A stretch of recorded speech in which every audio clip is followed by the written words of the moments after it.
Oi, meu nome é Ricardo Dias. Eu vou falar um pouco para vocês hoje sobre a farmacogenômica do HIV, que pode ser um instrumento importante na medicina personalizada com relação ao tratamento antirretroviral.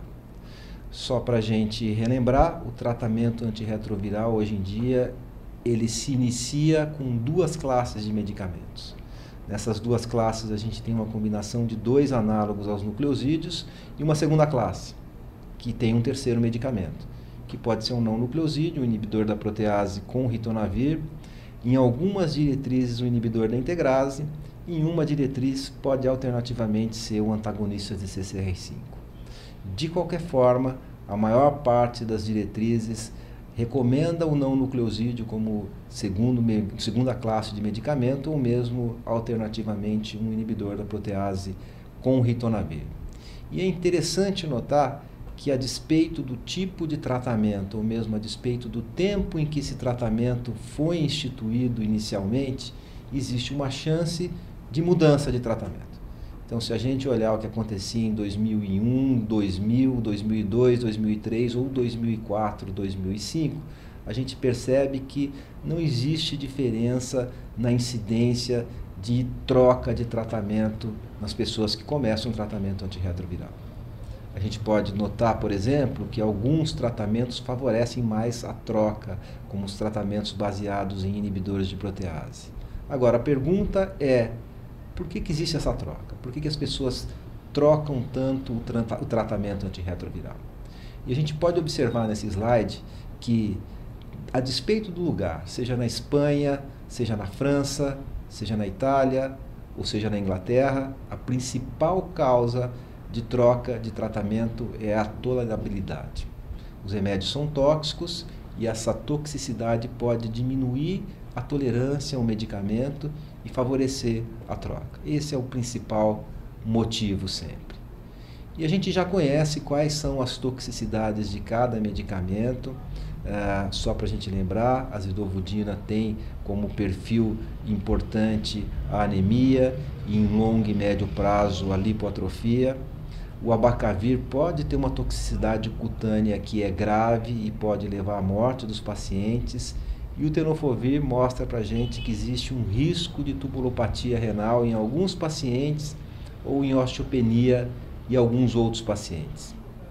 Já com relação aos não nucleosídeos, é conhecido que a nevirapina pode trazer uma hipersensibilidade cutânea e naqueles pacientes que têm um CD4 elevado, existe um risco de hepatotoxicidade que pode ser inclusive grave.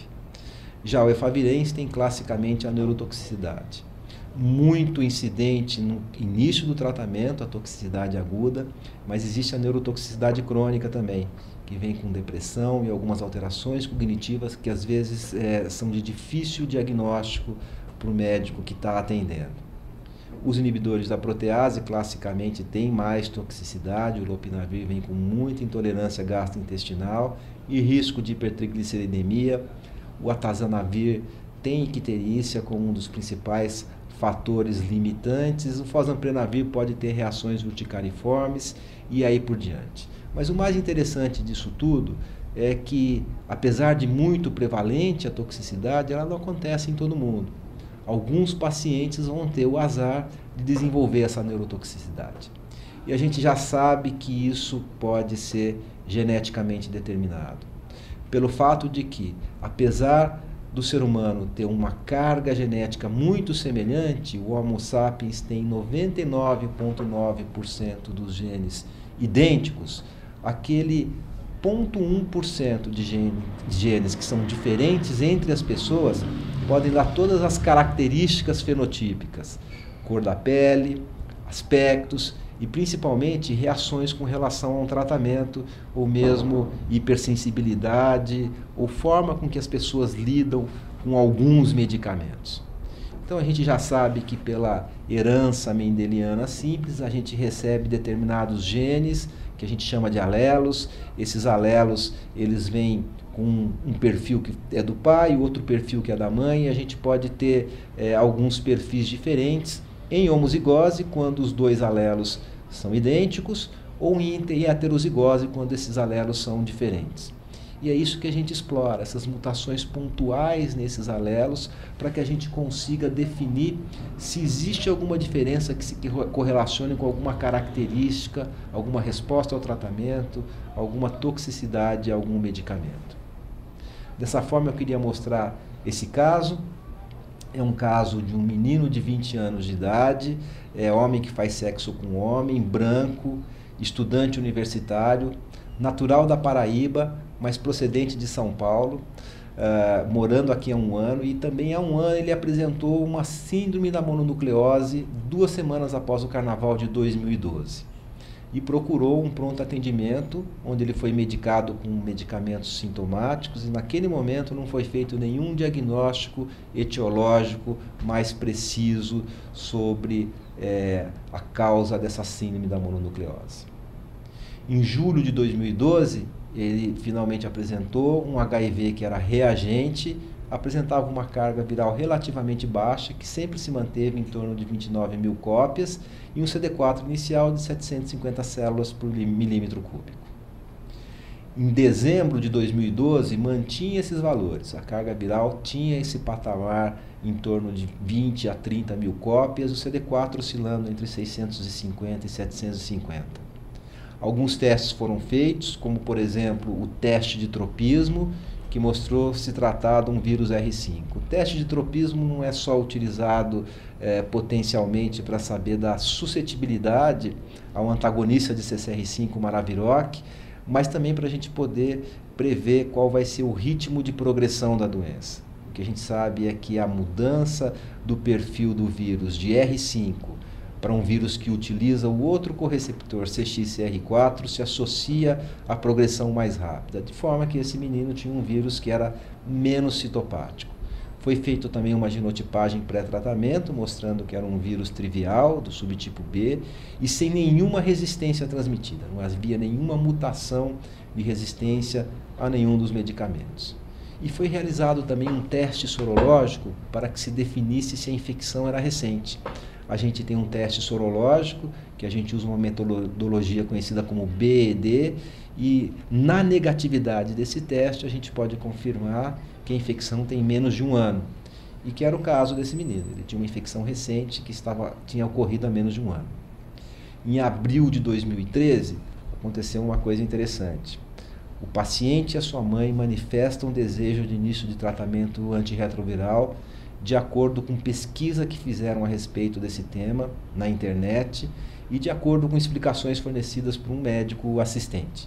Então, eles estavam desejando o início do tratamento antirretroviral.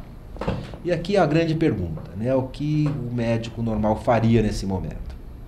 Iniciaria o tratamento prontamente ou explicaria que, de acordo com as diretrizes nacionais, não existem ainda indicações de tratamento e orientaria a continuar com os exames de monitoramento? Nesse caso, foi decidido iniciar o tratamento imediatamente e foi solicitado um teste novo, que é o teste de farmacogenômica do HIV, que avalia a toxicidade potencial a alguns medicamentos, como por exemplo o AZT, mostrando se existe risco de lipoatrofia, o tenofovir, revelando o risco de tubulopatia ou mesmo o risco de osteopenia, 2 marcadores distintos genéticos, o abacavir, o clássico HLA B5701, que demonstra uma toxicidade que pode ser grave, o efavirenz também demonstrando o risco de neurotoxicidade, o risco de icterícia ao atazanavir, e com relação ao lopinavir, o risco de distúrbio de lípides, principalmente a hipertrigliceridemia. Esse slide mostra o resultado dos pacientes. Em vermelho está o resultado do paciente, mas também está o perfil populacional descrito aqui. Com relação ao tenofovir, existem 3 polimorfismos possíveis que se correlacionam com a chance de tubulopatia.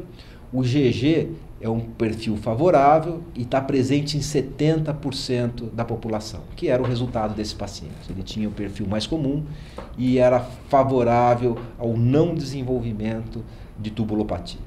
Quem tem o perfil GA, 26% da população, já tem um risco detectado de tubulopatia. O risco mais alto aparece em 4% das pessoas que têm o perfil genético AA.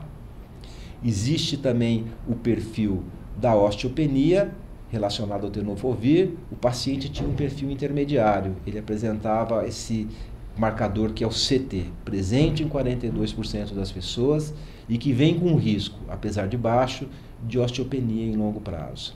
46% das pessoas têm um risco muito pequeno, um perfil favorável, e 12% têm um risco alto. Esse paciente já tinha esse risco um pouco maior para a osteopenia. Com relação ao HLA B5701, esse paciente não apresentava esse perfil. Interessante notar que 9,6% das pessoas no mundo, 8% das pessoas no Brasil, têm o perfil de HLA B5701. E 3% do total das pessoas tratadas com abacavir tem a toxicidade grave desse medicamento. Essas pessoas todas são portadoras do HLA B5701. Não era o caso desse paciente.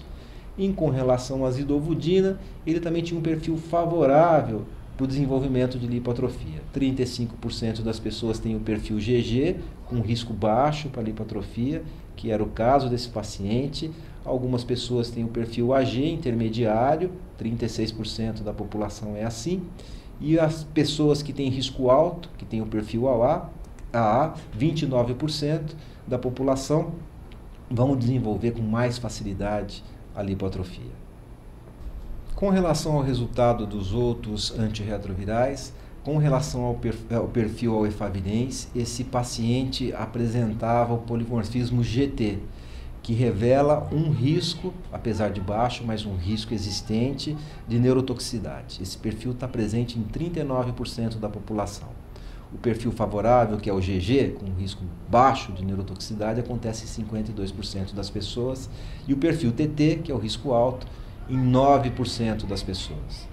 Na verdade, quem tem o perfil TT apresenta níveis séricos de efavirenz 70% mais elevados, enquanto que quem tem o polimorfismo GT apresenta níveis séricos 30% mais elevados em comparação com a população considerada mais frequente, a população normal.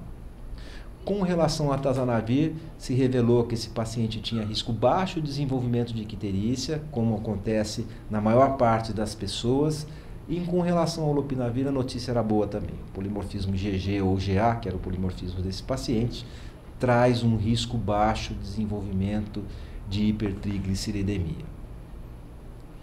E aí a gente tem que avaliar o que se faria hoje em dia com o resultado de um exame como esse, né? E a pergunta é, sobre o resultado desse exame, você não mudaria a sua conduta com relação à prescrição do tratamento antirretroviral inicial? Ou um exame que foi de alguma utilidade, de pequena utilidade, ou foi um exame de grande utilidade? O que a gente pode resumir no resultado desse paciente é, com relação ao tenofovir, existe um risco de osteopenia para esse paciente, um risco genético de osteopenia. Apesar de não ser um risco alto, o risco existe, mas não existe o risco de tubulopatia. A zidovudina tem um perfil favorável para desenvolvimento de lipoatrofia, ou seja, nesse paciente o risco de lipoatrofia é menor do que na maior parte das pessoas, apesar da gente saber que esse risco não é um risco de zero para ninguém, mas ele estava no grupo que tem menor risco de desenvolvimento de lipoatrofia. E para o abacavir ele não tinha risco de neurotoxicidade grave. Com relação ao efavirenz, ele tem sim um risco de neurotoxicidade crônica, desenvolvimento talvez de depressão, alguma alteração cognitiva em médio e longo prazo, né? O risco não é muito elevado. E a neurotoxicidade provavelmente não vai ser muito elevada, mas o risco existe. O perfil é favorável ao atazanavir para o desenvolvimento de icterícia, como acontece na maior parte das pessoas. Também um perfil favorável com relação a distúrbios de lípide pelo lopinavir. E aí a gente já percebe que existe um resultado que pode, de alguma forma, direcionar o tratamento para um paciente que tem uma carga viral relativamente baixa, um CD4 bastante elevado. Isso daqui é o que se espera do caminhar da medicina, que ela seja cada vez mais individualizada, respeitando o perfil do hospedeiro, respeitando o potencial genético que cada pessoa tem em responder a um tratamento ou mesmo desenvolver qualquer tipo de efeito colateral e toxicidade a esse medicamento. Obrigado pela atenção.